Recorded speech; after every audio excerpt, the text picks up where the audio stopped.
Welcome to the ASHI PT program webinar, where you're going to get a behind the scenes look at the ASHI PT program. My name is Cheryl Hartman. I'm the ASHI PT program manager. Joining us today is the incoming PT co-chair, Rita Hadnavora. She's going to be handling all the questions during the Q&A session. She's going to be reading them off. And the ASHI PT program director, Peter Ginger, he'll be answering any HLA related questions. And ARB co-chair, Sam Ho, will be answering any ARB related questions, and I can answer any admin questions that come up during the session. Okay, just a few housekeeping items. So if you have any questions during the webinar, if you can use the chat box, we'd appreciate it. All of the participants are going to be muted during the duration of the webinar, including during the Q&A session. So any of the questions that you have that go into the chat box, Rita will be monitoring those, and she will be reading them off at the end. There will be a recording of the webinar that will be available within a few days. It'll be available on the ASHI YouTube channel. And because this webinar is solely focused on the ASHI PT program, there are going to be no CE credits available or CE certificates. Therefore, there will be no evaluation link immediately following the webinar, but we will be sending out a Survey Monkey within a few days to get your feedback, because we would really appreciate knowing what you want to hear more about. We want to do more of these webinars, and we want to make sure that we include the information that you're looking for. Okay, this is just a quick outline about what we're going to cover. In the beginning, we're just going to do a quick program overview. Then we're going to get into the access issues, some frequently asked questions, a very short demo on the ordering system, and then a Q&A session at the end. So I just wanted to mention that the ASHI PT program is accepted by the College of American Pathologists for the surveys listed here. I'm going to go into it in depth a little bit about those surveys on the next slide, but I just wanted to let laboratories in the US and Canada know that if you're accredited by CAP, you can have your ASHI PT performance scores sent directly to CAP. When you're placing your order, it'll ask you the question for each module. You just answer yes, that you want those those scores sent to CAP. Okay, we have a lot of international participation in the ASHI PT program. We are serving over 30 countries, spanning 5 continents, and we have approximately 200 labs that we serve. Okay, for the ASHI surveys, the surveys and modules are all acronyms, of course, because it wouldn't be part of the HLA community if it wasn't full of acronyms. But the AC module stands for the antibody identification and cross-match. The AO module is for antibody only, which means no whole blood is sent. The HT module is for HLA typing. The HTB27 is HLA typing with B27 detection. And the EMO is for engraftment monitoring. We also have educational offerings, which include the AT1R, the VXN, which is a virtual cross-match, and the C1Q. This is a picture of our lovely PT committee. Well, it was from a couple of years ago when we were at the annual meeting when we could all be there together. But there's a lot of people in this picture because there's a lot of work to do on the committee. These people all work hard. They have full-time jobs in their labs, and they're volunteering on the side to oversee the program, the PT program, which means they're reviewing reports, they're reviewing data, grades, they're looking at questions that you have about reports once they are released. They do a lot of work that's behind the scenes and underappreciated. So I just want to take a moment to thank all of them for their hard work. In 2021, these are the ASHI PT program director and co-chairs. The program director is Peter Ginger. The senior co-chair is Mary Philogene. She handles the HT and B27 survey. The middle co-chair is Andoya Jimfer, and she handles the AC survey. The junior co-chair is Olga Timofeva, who handles the EMO and the virtual cross-match. Here is a slide that shows the PT executive committee structure. So the PT program director is at the top. There's the 3 co-chairs, then the data management team, and the advisory team. So each of these co-chairs serve for a year. And after that year is complete, then they bump up in their position to the next position up. So the junior becomes the middle, and then becomes the senior, and then becomes the program director. With the data management team, there are a few changes for 2022, whereas the senior data manager is the new position that used to be data manager assistant. So we've changed it around a little bit. So we have senior data manager, data advisor, and the new position is the junior data manager in 2022. I'll tell you a little bit more about that in the new slide. But we also have the advisory team that is made up of the program directors, the past program directors for the past 3 years. In 2022, like I said, that the co-chairs bump up to the new position. So next year, the program director will be Mary Philogene, senior co-chair will be Adoya, middle co-chair will be Olga, the junior co-chair will be our moderator. On the webinar today, Rehan Devorai. The senior data manager is Abdur Rahman. The data manager advisor is Danny Youngs. And of course, we will also have the junior data manager in this slide next year. So a little bit more about the position. You can apply for the opportunity to serve with the PT Executive Committee by sending your CV to my email, chartman@ashi-hla.org, and the application should be submitted by December 15th. Once you email me your CV, I will send you the link for the application. Applicants must be an ASHI member that is employed in a clinical histocompatibility lab.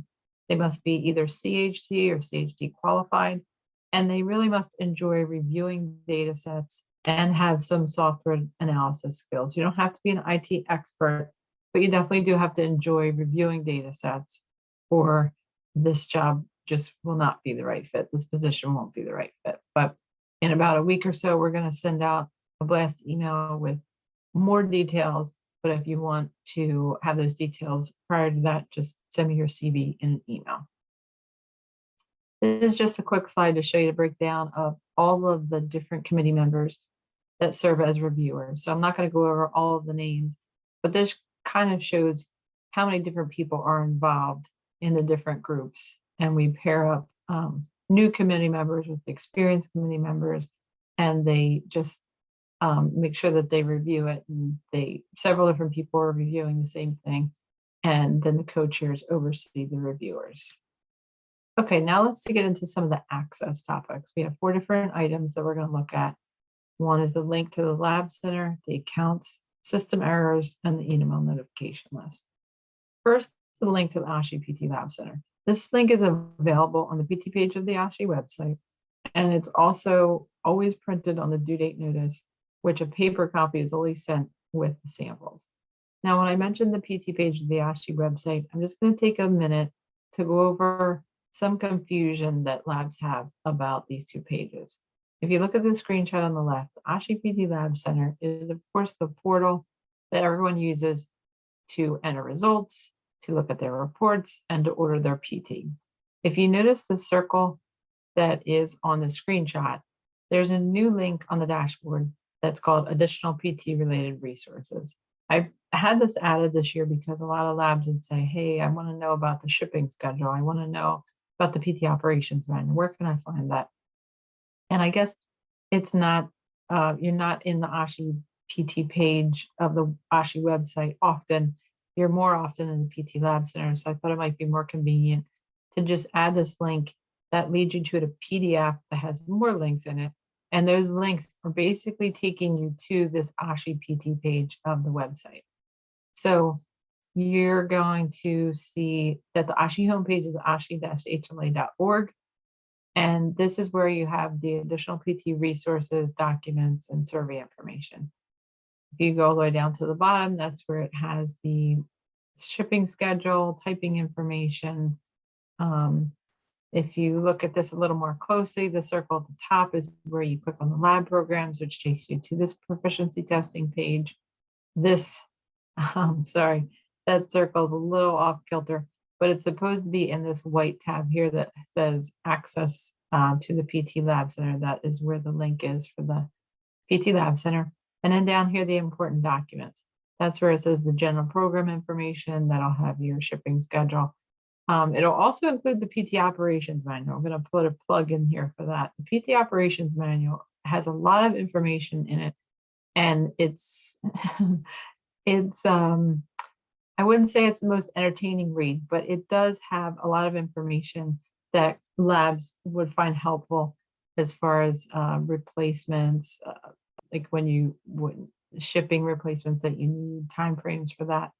In addition to that, at the bottom of this page, there's also the typing information and sample information, including ethnicity and race information. Okay, so let's get into the ASHI accounts.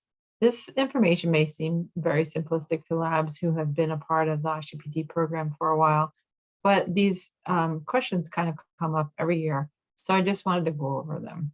If you compare the personal account with the ASHI main lab account, you'll see there's several differences between the types of account. Both accounts are important, but they have different roles. So if you are using your personal account, it's going to have your name on the account.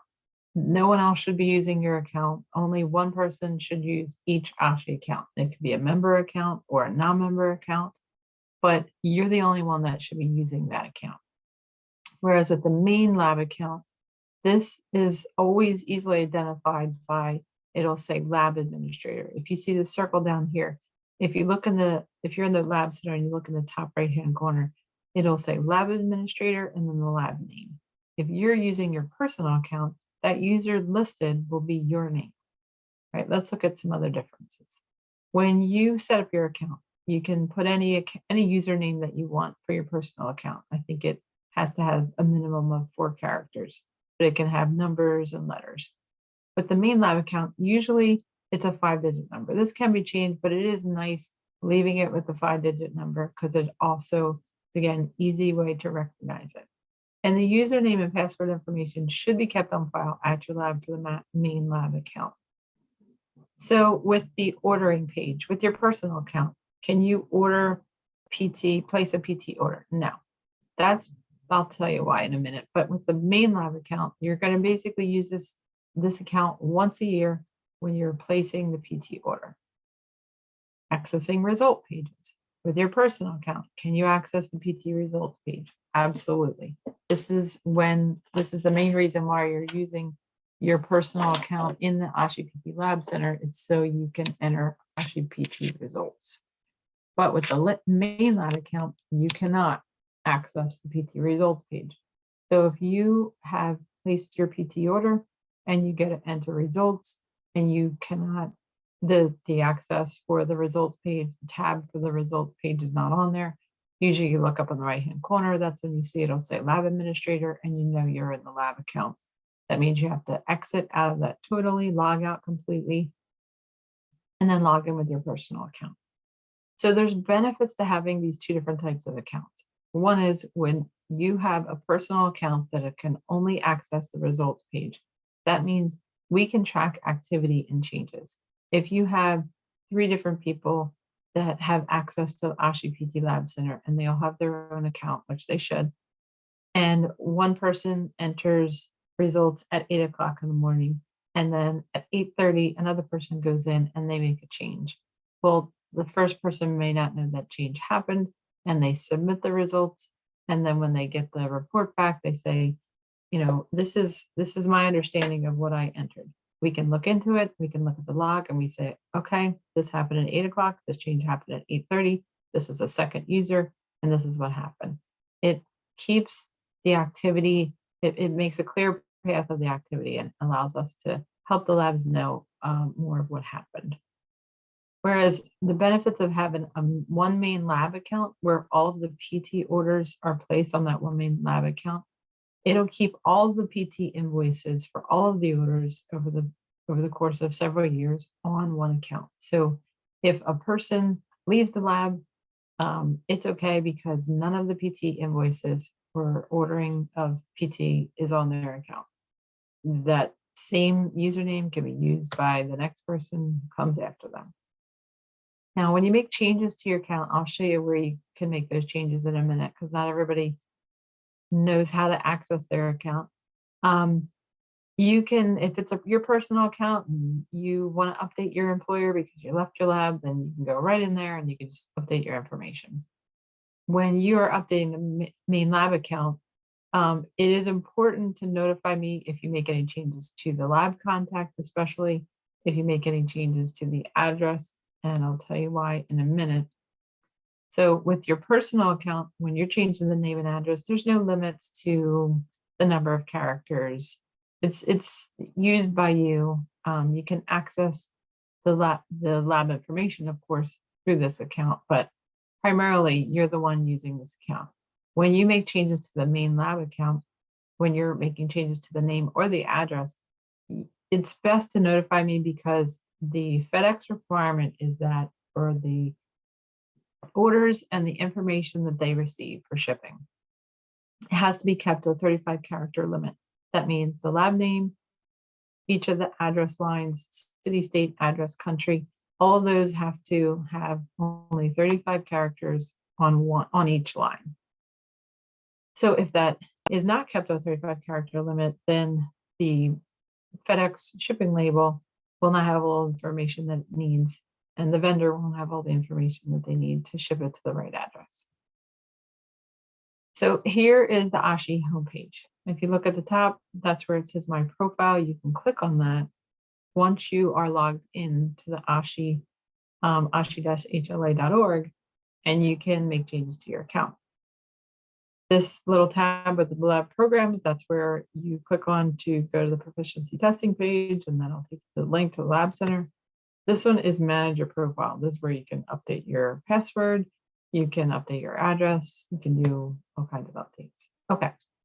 If you get a system error when you are in the ASHI PT Lab Center, the IT team is going to need several different things. First, they're going to need a screenshot. Then they're going to need the specific details of what happened. What happened before, what were you doing? What happened? Where are you stuck now? And having the lab name, when you email me these information, these details, copying and pasting it from the Lab Center is extremely helpful, because sometimes the signature line that only has an institution name, when in the ASHI Lab Center, the identifier is your lab name, not the institution name.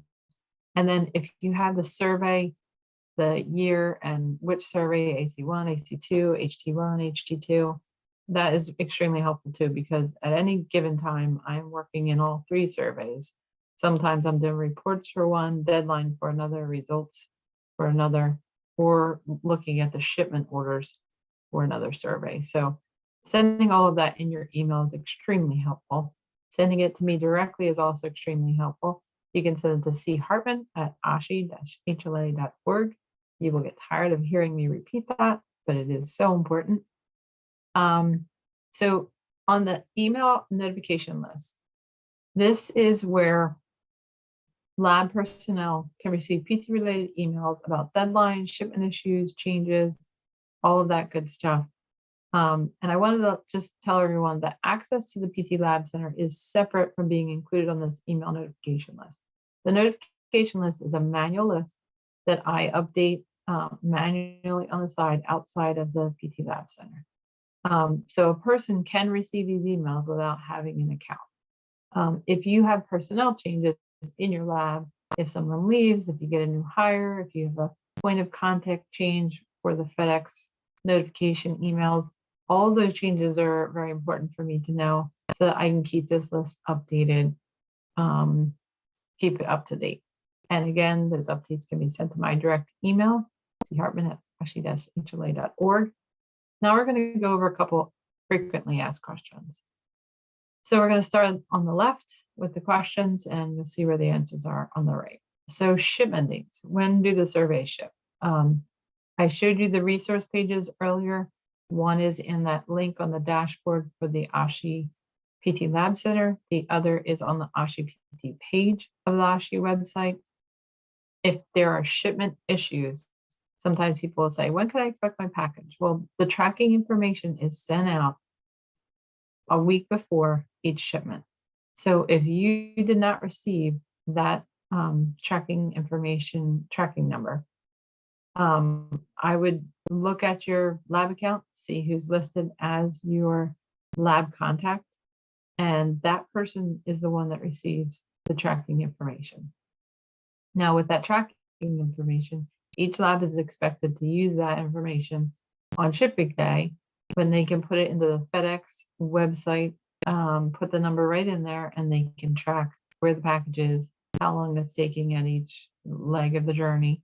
And just to let you know, when you are tracking your package, I try to track when samples are delivered to the various labs. But when you're tracking 200 different labs and seeing when things are delivered, it can be difficult to keep track of everyone. So it's primarily the lab's responsibility to notify me if you're having some issue with shipping. You can contact FedEx directly and say, here's my tracking number. I'm waiting for this package. It's being held up somewhere. But it's also best to let me know that if you are looking into it, to just keep me posted on that, so that I know if we're facing a larger issue with a lot of labs, or if this is just one issue with one lab. It's really helpful to know that information. So then there are result entry questions where labs will say, they'll be in the result entry process and say, I've come up against this issue. How should I enter these results? The best place to look first is the survey instructions, because they're very detailed. The PD committee spent a lot of time putting all the information into the instructions. So once I know that you've reviewed those instructions, you can either take a copy and paste the part of the instructions that should have your information but doesn't, or you can put, give me a screenshot of the instructions where they don't quite answer your question or don't make sense. I have no problems with that when you submit the question, but just know that when you submit it to me, it has to go to the PT committee with any of the HLA related information, because they are the experts and they know, they're going to be able to look at it, review it. They are also going to need time to discuss it among themselves and to respond with an answer. So if you ask those result entry questions in the last 2 days before the deadline, or even the last week, it can take some time to get an answer for you. Then there are submission issues. You might be ready to submit, everything is going fine, and then you run into a system error. The best thing to do is submit a screenshot whenever you're stuck and you can't go any further, and provide the details of what exactly happened and include your lab name. Right. Then there's ordering questions that people have. The ordering instructions are very detailed, very step-by-step, very easy to use. And they were posted in the ASHI PT Lab Center so that anyone would have those instructions any time of the day or night, 24/7. They have access to those instructions. The same with the survey instructions. There are times when the ASHI office is closed. You can always go to those survey instructions 24/7. They're posted there. We put it there so that it was just easier, more convenient. There's also purchase order questions that come across, and sometimes they're not questions, they're just emails that have a purchase order document attached to it, like a purchasing department will send me just a purchase order document. Because the purchase order process varies in each of the different labs, some institutions require the purchase order document first before the lab can submit the order, or vice versa. It's always best if you send me any kind of document with a purchase order to let me know what you are expecting next. That way I know who it goes to, what you need me to do, what information you're requesting. So as much information as you can provide would be wonderful. Then there's email notification list requests. So this is where a lab is just saying, hey, I have a new person, just add them to the notification list. I want them to get these emails. So easy, just contact me. I add them. All you need is their name, first and last name, and their email address, and they'll be added to the list. But again, it does not mean that they automatically have access to the PT Lab Center. To do that, that's a separate request. Just let me know and I'll send them the instructions to set up an account and then add the permissions to that account. Then there's the last couple things that I get and I appreciate getting are the change of address request and the change of personnel. It's very helpful for me to know ahead of time, way before orders are being shipped out, that you have a change of address, that you have a phone number change. All that kind of stuff is necessary because when FedEx, if they have an issue and they want to contact someone, they need to have the right phone number. They need to know who they're contacting. And sending that to me again, way before the orders ship out is very helpful. So I just put them in the last couple slides and just put a couple of the things that I love. I do love screenshots because I feel like it's such a quick way for you to show me what your issue is, what you're running into, and it helps me help you quicker. So anytime you can give me screenshots, it's so helpful for the IT team as well. That way they don't have to guess at which screen you're talking about. It's just really helpful. I also love emails that come directly to me because it is the quickest way to get a hold of me. There are several different contact options. When you're in the PT Lab Center, there's a contact us tab and form. And that at the time that it was put into ASHI PT Lab Center, it was very helpful. And you can still use that, but it's not the quickest way to get your question answered. And it's not the quickest way to get the information to me. The quickest way is by sending it to my direct email, chartman@ashi-hla.org. You can use not only the contact us form, you can use the info@ASHI email address, but again, that's not as quick. That's a very general email where all kinds of questions are sent to that email address. And they can be about all different kinds of things for all different people on our team. When you send it to me directly, I know that 95% of those questions are for PT questions, and they need to be answered very quickly, especially during deadline week and during shipment week. The phone could also be used, but mainly that's only best for like payment information, admin questions, for non-HLA questions. If there's any kind of HLA question or technical question, those really should be sent by email because all the details could then be quickly forwarded to PT committee for their review. I love details. When you send me emails with details, you give me the name of the lab, it's copied from the lab center or the lab ID. And you tell me the issue with this is what you were trying to do and this is what happened. It's so helpful for me because I don't have to guess at which lab, whether I'm answering the right information for the right lab. It's all in the email. IT team doesn't have to guess as to what you were trying to do. The PT committee doesn't have to guess about what you were trying to do. Every lab has different things there's so many different variables with the different labs. Some are small, some are large, some have a lot of personnel, some only have 2 people working in the lab, and they have different surveys that they're doing. They have different purposes that they're doing the testing.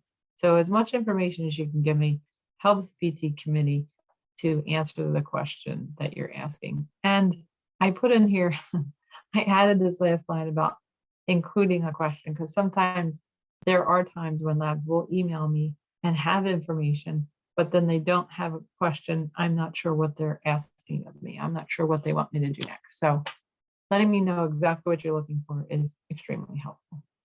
And last but not least, I love early submissions because I am constantly tracking the submission reports the week of the deadline. I want to see how many labs have not submitted anything, how many labs have saved, how many labs have submitted, because it helps me to know how many labs potentially could need my help on the last 2 days of the deadline. I send out reminder emails just so that labs have the most up-to-date information so that everyone is informed and they remember that, this needs to be submitted now. And one of the reasons why I'm always looking at submissions because invariably there are system glitches during the week of the deadline. There's a lot of volume, a lot of people are using the system. There's no way to predict when the system is just gonna not be as cooperative. So I need to let the IT team know, we're gonna need support from you. And when it's spaced out, when labs submit early, and so many of you do, and I so appreciate it, it allows us to help each of the labs be able to give our time to each of the labs and each of their issues, and allows us to really help everyone. Here's a tip that not everybody knows, because I know different PT programs do things differently, but you can submit and resubmit as many times as you want prior to the deadline. You can submit early, and if your supervisor hasn't reviewed it yet, you can submit, and then after they review it, and if they say, oh, you need to go back and correct that, you can always go back in, update it, correct it, and resubmit it. We are only going to ever see your last submission. So I think it's better safe than sorry, better safe to submit than to save it till the last day. But that's just my opinion. Oh, okay, we do have one more.